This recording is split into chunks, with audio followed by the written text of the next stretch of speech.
여러분들은 세계에서 가장 특이한 국가가 어디라고 생각하시나요? 이 질문에 대해 많은 외국인들은 한치의 망설임 없이 한국을 꼽고 있는데요. 외국인들이 보기에 한국은 정말 생각지도 못한 이상한 점들이 굉장히 많기 때문입니다. 예를 들면 시베리아보다 더 혹독한 한국 겨울의 강추위 속에서도 한국인들은 무조건 아이스 아메리카노를 마시곤 하죠. 심지어 한 미국인은 한국의 혹독한 추위에 놀라 카페로 피신해 아메리카노 한 잔을 주문했는데 직원이 당연하다는 듯이 아이스로 주냐고 물어봐서 경악을 금치 못했다고 합니다. 도대체 이 추위에 누가 아이스 음료를 먹냐고 말이죠. 그러나 이 미국인은 그 누구가 바로 우리들이라는 점을 나중에서야 알고 그저 몇 분간 멍하니 서 있을 수밖에 없었다고 합니다. 이뿐만이 아닙니다. 최근에는 같은 시간 서울과 도쿄의 기온차가 26도나 난다는 글이 전 세계를 뜨겁게 달구고 있는데요. 이 사진에는 서울은 영하 8도인데 도쿄는 18도를 보여주고 있어 정확히 26도가 차이 나는 것을 알 수 있습니다. 한국과 일본이 지리적으로 몹시 가깝다는 점을 고려해 볼 때 이건 굉장히 놀라운 상황이라고 할 수 있는데요. 심지어 이 글에 대해 한 외국인은 나는 한국에서 살고 있고 어제까지만 해도 반팔을 입고 다녔는데 오늘 아침에 반팔을 입고 출근하려고 나오니 강추위에 내 온몸에 털이 쭈뼛 서는 걸 느꼈다. 한국의 진짜 무서운 점은 바로 급변하는 날씨다 라며 댓글을 남기기까지 했는데요.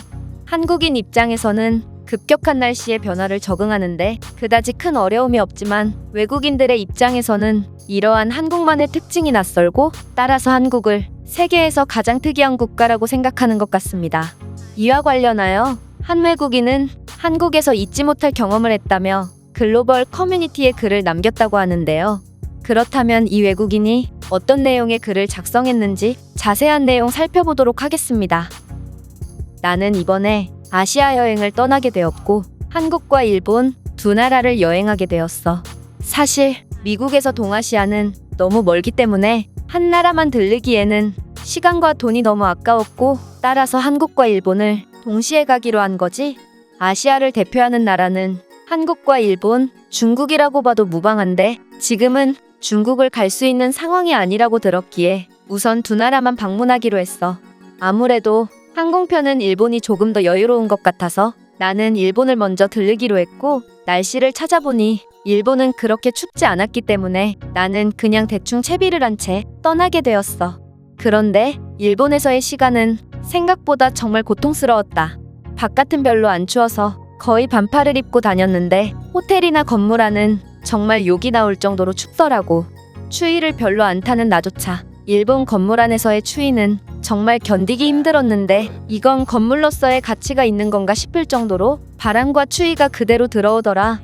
아이러니하게도 밖에서는 반팔 차림으로 돌아다니던 내가 호텔 안에서는 겉옷까지 입고 양말까지 두 겹을 신은 채로 떨고 있던 거지. 내가 머문 호텔이 그렇게 비싼 호텔이 아니어서 그런지 화장실도 몹시 추웠는데 특히 변기가 너무나도 차가워서 대변이 마려울 때마다 공포에 떨면서 볼일을 봤어. 정말 변기에 물을 조금 묻힌 다음 내 엉덩이를 올려놓으면 바로 얼어붙어 버려서 변기에서 엉덩이를 뗄 수 없게 될 것 같은 느낌이 들 정도로 일본의 화장실은 정말 공포 그 자체였다. 그렇게 일본에서의 일정을 마무리하고 나는 한국으로 건너가게 되었는데 내가 비행기에서 내리자마자 마치 시베리아를 연상케 하는 한국의 추위에 정말 깜짝 놀랄 수밖에 없었어. 한국과 일본은 거의 붙어 있다고 봐도 무방할 정도로 가까운데 일본보다 한국이 압도적으로 추웠거든. 나는 도저히 이해가 안 돼서 호텔로 이동하는 중에 몇 가지를 찾아봤는데 서울의 온도는 내가 있던 오사카보다 무려 30도가량이나 낮더라고. 심지어 오사카에서 홋카이도까지의 거리보다 오사카에서 서울이 더 가까운데도 한국은 이상하리만큼 추웠어. 한국인들은 거의 발목까지 오는 긴 패딩을 입고 있던데 나는 이런 무지막지한 한파에 대한 어떠한 대비도 하지 못했기 때문에 그저 빠르게 호텔에 들어갈 뿐이었고 재밌게도 한국의 실내는 일본보다 훨씬 추웠지만 실내는 일본보다 훨씬 따뜻하더라고. 심지어 바닥도 굉장히 뜨거워서 양말을 신으면 발에 땀이 찰 정도였다. 나의 긴 팔과 긴 바지 차림으로는 도저히 실내의 열기를 감당할 수 없었고 당연하게도 나는 반바지를 챙기지 않았기 때문에 호텔에서 머무는 동안 속옷 차림으로 있을 수밖에 없었다. 또한 나는 이불도 덮지 않고 잠을 청했지. 아, 내가 한국의 호텔에서 가장 만족했던 것은 바로 화장실이었는데 일본과는 달리 한국 화장실은 춥기는커녕 변기는 무척이나 뜨거워서 볼일을 보려고 변기에 앉으면 엉덩이에 땀이 날 정도였어. 나는 한국보다 일본이 더 잘 사는 국가라고 생각했었는데 실내의 차이가 이 정도로 현격히 나는 것을 보고 한국이 훨씬 더 잘 사는 국가였구나 싶었다.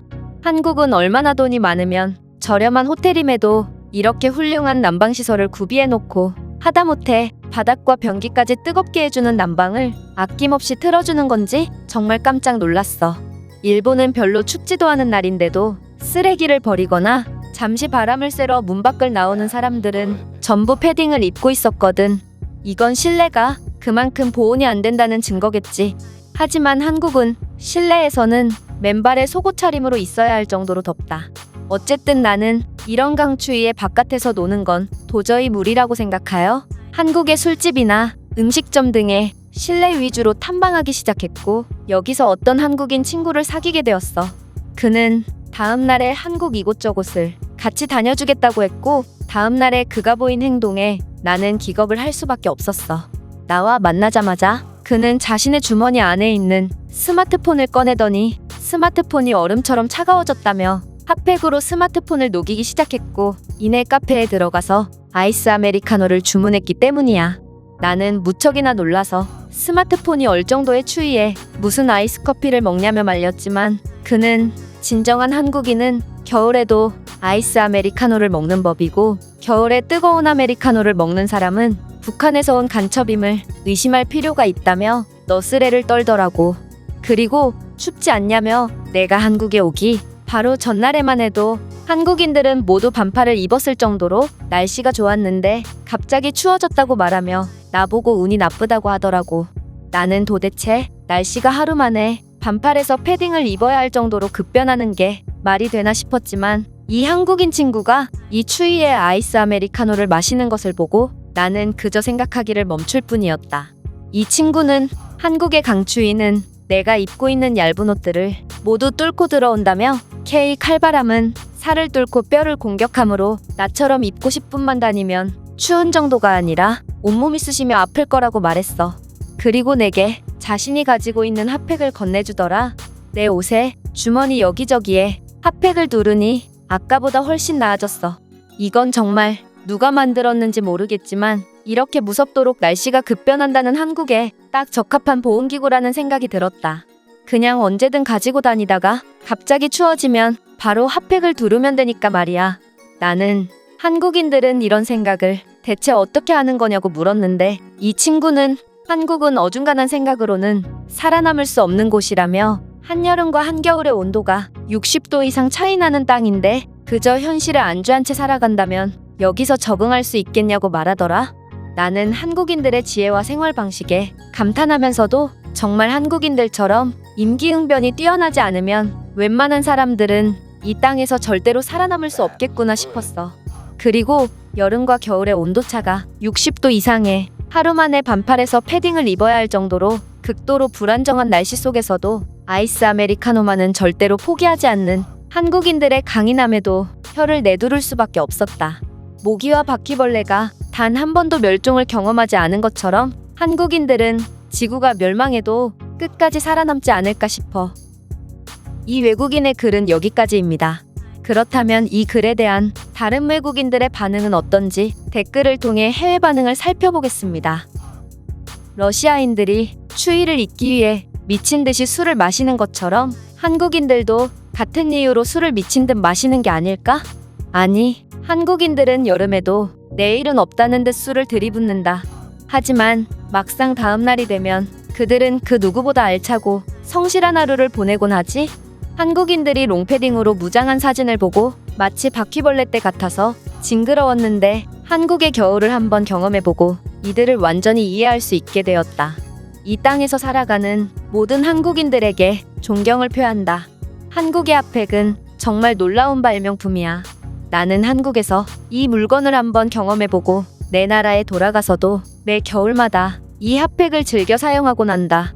덕분에 장갑을 낄 필요가 없지?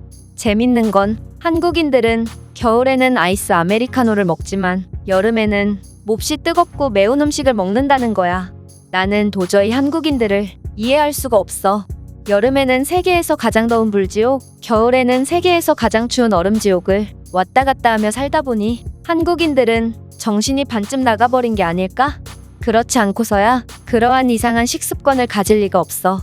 아니면 한국인들은 남들이 다 예스를 외칠 때 혼자 노를 외치는 것을 좋아하기 때문이 아닐까?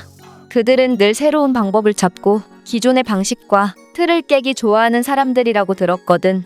그냥 한국인들을 이해하려고 하지 마. 이 사람들이 괜히 세계에서 가장 특이하다고 불리는 게 아니니까 말이야.